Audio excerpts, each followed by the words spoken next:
দীর্ঘদিন ধরে ব্যাট এবং বল হাতে অনুজ্জ্বল সাকিব আল হাসান, তাই লস অ্যাঞ্জেলসের তারকাবহুল দলে তার জায়গা পাওয়া নিয়ে সংশয় ছিল অনেক।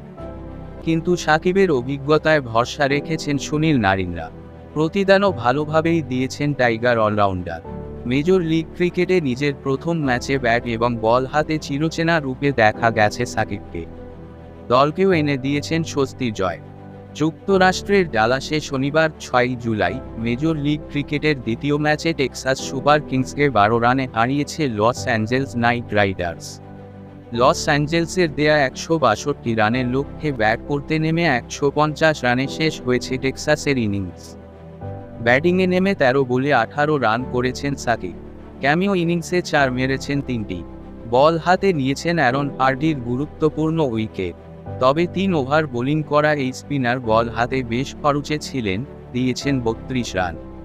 সাকিবের অলরাউন্ড পারফরম্যান্সকে ছাপিয়ে গেছেন যুক্তরাষ্ট্রের পেসার আলী খান।